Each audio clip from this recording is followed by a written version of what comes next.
Hi viewers, welcome to our channel. ప్రస్తుతం మనతో పాటు ఇమ్మంది రామారావు గారు సీనియర్ జర్నలిస్ట్ ఉన్నారు. వారితో ఒకసారి మాట్లాడదాం. సార్ నమస్కారం. సార్ నమస్తే బాబు.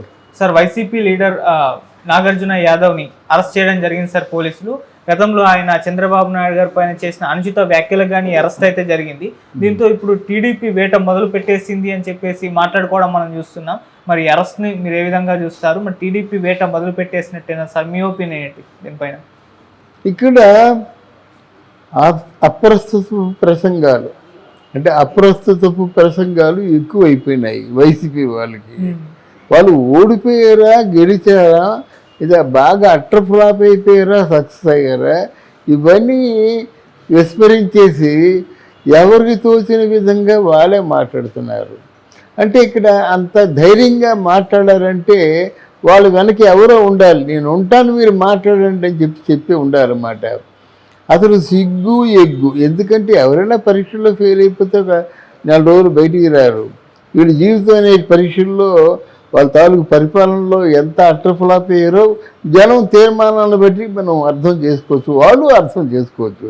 అని ఎప్పటిలాగే ఏదో సాధించేసినట్టు మా భారతదేశాన్ని మొత్తానికి ఆంధ్రప్రదేశ్నే మోడల్ స్టేట్గా మార్చేసినట్టుగా అంత గర్వంగా వీళ్ళు మాట్లాడుతున్నారన్నమాట. ఇంకా వాళ్ళు ఇంతవరకు అంటే వాళ్ళ మీద యాక్షన్ తీసుకోకుండా ఉండడం నా దృష్టిలో కూటమి చేసినటువంటి తప్పే అవుతుంది. అంటే మీలో ఏదైనా తప్పు ఉంటే మీరు ఆలోచిస్తారు, ఏ తప్పు లేకపోతే వెంటనే మూసేస్తారు. అందరిని ముయ్యమని చెప్పడం లేదు కదా. అవాకులు చవాకులు ఎవరు పేలుతారో వాళ్ళు ముయ్యమని చెప్తున్నాము. మొన్న ఎప్పుడు నాగార్జున యాదవ్ అని ఒక స్పోక్స్ మ్యాన్ అనుకుంటాను ఆయన వైసీపీ పార్టీలో. అప్పుడు ఏదో అలిపిరి దగ్గర బాంబు బ్లాస్ట్ అయింది.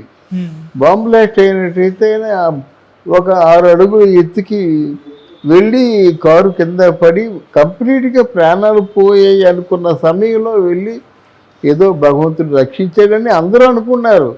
ఒక వీళ్ళే అనుకోలేదు, వీళ్ళు పార్టీ వాళ్ళే అనుకోలేదు, అందరూ అనుకున్న మాట అది. దాని మీద సిట్టు వేయించారు. దానికి సిట్ అధికారి డాక్టర్ డిటి నాయక్ గారు. దాని తాలూకు ఎవరు చేయించారో ఏమిటో అంతా మనకి చాటచల్లంగా అయింది. దాని తర్వాత తర్జన భర్జనలు మాట్లాడుకోవడం జరిగింది. అలా ఉంచండి. ఆయన బాబు ఏమనుకుంటాడు, అక్కడ కుప్పంలో పుట్టేవాడు కాదు, దరిదాపుల్లో ఉన్న వాళ్ళందరికీ ఆ వెంకటేశ్వరుడే అంటే కుల దేవత అనుకుంటారు, ఎలవేరుపు అనుకుంటారు అన్నమాట. మరి అటువంటి వెంకటేశ్వరుని ఆయన తలుచుకోవడంలో తప్పు లేదు కదా. దాన్ని అంటే తన్మయత్వంతో లేకపోతే భయభక్తులతో ఆయన తలుచుకున్నాడు. దాన్ని ఎద్దేవా చేస్తూ ఈ నాగార్జున యాదవ్ అప్పుడు కాబట్టి బతికించాడు, ఇప్పుడు చూడు అంటాడు. ఇప్పుడు చూడంటే మళ్ళీ చంపేస్తామని మీ ఉద్దేశమా? అప్పుడు తలపెట్టింది ఏదో మీరు బయటపడ్డారు, ఇప్పుడు తలపెట్టిన దానికి నువ్వు ఉండవని చెప్పడం అవుతుంది. అంటే బాబుని హత్య చేయడానికి మేము సిద్ధంగా ఉన్నామనే చెప్పడం జరుగుతుంది. ఆ మాటలకు అర్థం అదే. దేవుడు కూడా లేకుండా మేము నీకు వార్నింగ్ ఇస్తున్నామంటే, ఇలా హెచ్చరిస్తున్నామంటే ఆ కార్యక్రమంలో మేము ఉన్నామని బెదిరించడం. ఇది ఒక రకంగా మైండ్ గేమ్. మీ వైసీపీదే మైండ్ గేమ్. వైసీపీ ఎప్పుడు కూడా మైండ్ గేమే ఆడుతుంది. ఇక్కడ మీకు ఒక విషయం చెప్తా. మన జగన్మోహన్ రెడ్డి ఏమీ లేకుండా నా ప్రాణాలకి తేట ఉందని అనుకున్నాడు. ఏమీ లేకుండా 1000 మంది సెక్యూరిటీ దరిదాపుల్లో మొత్తం ఈయన ఆఫీసులు బలగం ఇక్కడ అక్కడ ఎక్కడ చూసినా వాళ్ళ తాలూకు 1000 మంది ఉన్నారు. ఆయన చుట్టూ 90 మంది ఇప్పుడు ఉన్నారు. ప్రాణభయంతో కదా పెట్టుకుంటాడు, లేకపోతే ఎందుకు పెట్టుకుంటాడు? అరే పులివెందుల్లో నీ వాళ్ళు నిన్ను తరిమేసే పరిస్థితి వచ్చింది, అది మర్చిపోతే ఎలాగవుద్ది? నువ్వు ఇంతమంది సెక్యూరిటీతో ఉన్నావు కదా. నువ్వు ఇంతమంది సెక్యూరిటీతో ఉన్నప్పుడు కూడా నీ ప్రాణాలు కాపాడుకొని ఎవడైనా మాట అంటే సహిస్తాడా? ఆయన భయం పెట్టుకున్నాడు. ఈయనకి యాక్సిడెంట్ జరిగింది, దాన్ని ఏదో విధంగా భగవంతుడి దయ వల్ల ఎవరైనా ఇదే అంటారు. దీనికి ప్రత్యేకించి నిన్న దేవుడు కూడా కాపాడలేడు అని చెప్పడం ఆయన చెప్పించాడా, ఈయన చెప్పాడా? చాలా పెద్ద ఇష్యూ వద్దు అది.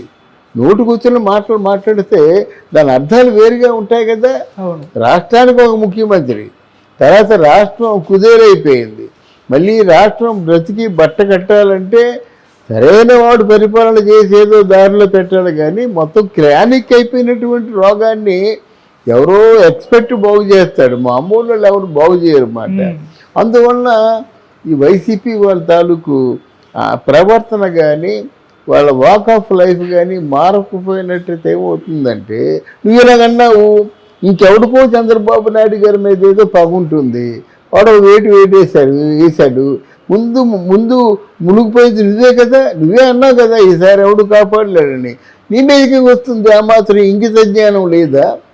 నువ్వనే చూరుకున్నావు, 10 మంది దాడి చేశారు, ఎవరి మీదకి వస్తుంది ముందు? ఆ మాత్రం బుద్ధి లేకుండా మాట్లాడతాడా నాగార్జున యాదవ్ గారు? ఎందుకు అలాంటి మాటలు మాట్లాడుకోవడం, ఎందుకు ఇలాంటి మైండ్గా ఆడడం చెప్పండి. అంటే ఆంధ్రదేశం అంటే నువ్వు ఒక్కడవే కాదు కదా, నీతో పాటు 5.5 కోట్ల మంది జనాభా ఉన్నారు కదా, వాళ్ళందరినీ నాశనం చేసేద్దామన్న ఆలోచనతో మీరున్నారా? ఇప్పుడు ఉద్యోగాలు కావాలి, పరిశ్రమలు రావాలి, పేదరికం పోవాలి, ఎన్నెన్నో ఆయనతో చెప్పి ఆయన ద్వారా మనం చేయించుకోవాలి.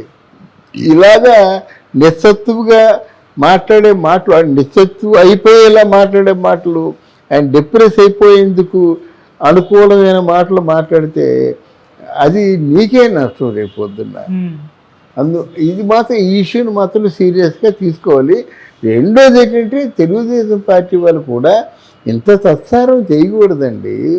అంత సీరియస్గా మాట్లాడే వ్యక్తిని చంద్రబాబు నాయుడిని ఆఫ్టర్ ఆల్ ఇప్పుడు కూడా చెప్తున్నాను, ఆఫ్టర్ ఆల్ విజయసాయిరెడ్డి అన్ని మాటలు మాట్లాడతాడా?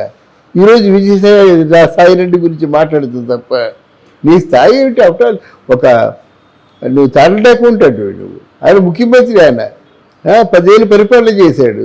ఆయనేమో నీ ఇష్టం వచ్చినట్టు మాట్లాడితే ఇంకా నిన్ను క్షమించాలా, ఇంకా నిన్ను ఉపేక్షించాలా? నీ మీద కేసులు ఉన్నప్పుడు కూడా ఉపేక్షిస్తూ చూస్తున్నారు వాళ్ళు. ఆ పేరు నానేటి పవర్లో ఉన్నప్పుడు ఎప్పుడు కూడా మనసు కల్పించిన పాపాన్ని పోలేదు. ఇప్పుడు ప్రయాణికులతో ఉంటుండగా బస్సు నడిపేస్తున్నాడు. వీళ్ళు డ్రామాలు చూడండి. ఇక్కడ మన కొలాళ్ళని కొంతకాలం ఊరుకుంటాడు, అక్కడి నుంచి ఫోన్ రాగానే పిచ్చి కుక్క మురిగినట్టు మురుగుతాడనమాట. పిచ్చి కుక్కే కరుస్తాడు. కొంతమంది అరుస్తారు కానీ ఈయన అరవడంతో పాటు కరుస్తాడనమాట. మరి ఆయన మీద యాక్షన్ ఏది? తర్వాత అక్కడ ఎవరున్నారు? అనిల్ కుమార్ యాదవ్, ఆయన డ్రామాటిక్గా మాట్లాడతాడు, డ్రామా మాట్లాడతాడు, వేషాలు వేస్తాడు, మొత్తం అక్కడి నుంచి కేక పెడతాడు చంద్రబాబు నాయుడిని, పవన్ కళ్యాణ్ని విడిచిపెట్టేది లేదని. ఏం చేశావు నువ్వు? నేను అలాగనలేదు, నేను రాజకీయ సన్యాసం చేస్తానన్నప్పుడు వాళ్ళు స్పందించలేదు. ఇట్లాంటి పిచ్చి కూతులు కూస్తాడు, ఎవరు స్పందిస్తాడు? నువ్వు అన్నావు, అన్నమాట నువ్వే నిలబెట్టుకోవాలి, వాళ్ళకేమవసరం? ఇలాగా రోజమ్మ ఉన్నదంటే ఇంక మనం కని విని ఎరిగినటువంటి చరిత్ర, తన చరిత్ర తనే రాసుకుంది. ఇప్పుడు రోజా అనగానే భయపడి అంటే బెదిరిపోయే పరిస్థితి తెచ్చుకుంది. ఎందుకు బెదిరిపోతారంటే పవర్ఫుల్ లీడర్ అని కాదు, నోటు కూర్చొని బూత్ ఎక్కడైనా వస్తుందో అని. బూతులు ఆవిడ తాలూకు జన్మ హక్కు అన్నట్టు మాట్లాడుతుంది. తర్వాత ఆవిడ తాలూకు మాటలే కాకుండా యాక్షన్లు కూడా మగవాళ్ళు సిగ్గుతో తల వంచుకునేలా చేస్తుంది. మరి వీళ్ళందరినీ మరి వంగలపూడి అనితే ఎందుకు ఊరుకుందో నాకు అర్థం అవట్లేదు. వీళ్ళే కదా మురిగేవాళ్ళు. ఆ మురిగేవాళ్ళు కొంతకాలం ఒకవేళ నిజంగా నేరం చేసినట్టుగా మీ చట్టానికి, మీ ధర్మానికి, మీ న్యాయస్థానానికి కనిపించినట్టు వాళ్ళు తీసుకెళ్ళి లోపల వేయండి. ఇది అగ్ని పరీక్ష అండి, సౌరేవో తెలుసుకోవాల్సిన పరీక్ష. ఈరోజు ఆంధ్రదేశం అంతా ఇలాగుంది. అయితే మొత్తం ఎలక్షన్లో గెలవడం కోసం వాళ్ళకంటే వీళ్ళు ఎక్కువ హామీలు ఇచ్చారు. ఈ హామీలన్నీ ఎలాగా సంవత్సరానికి ఒక 5 లక్షల కోట్లు ఎంత ఉంటే కానీ ఈ హామీలు నెరవేరవు. 5 లక్షల కోట్లు సంపాదించే ప్లాన్ ఏదో వీళ్ళ దగ్గర ఉండాలి. 5 లక్షల్లో 2 లక్షలు కేంద్రం ఇచ్చి 2 లక్షల కోట్లు కేంద్రం ఇచ్చినా మిగతాది అంతకంటే ఎక్కువ ఇవ్వదు కదా. కేంద్రం తక్కువ, కనీసం 3 లక్షల కోట్లు వీళ్ళు అప్పునే చేయాలా, సంపదన సృష్టించాలా. మరి మీ ముందు ఈ రోజు మీకు ఏదో సవతపూర్లాగా వాళ్ళు మాట్లాడడం, మీరు డిప్రెస్ అవ్వడం, మాట్లాడడం, మీరు డిప్రెస్ అవ్వడం. అయితే ఇది కరెక్ట్గా మీరు అనుకున్న టార్గెట్ని రీచ్ అవ్వలేరని తెలుగుదేశం వర్గానికి చెప్తున్నాం. ఓకే, అది ఇది చాలా అవసరం అన్నమాట.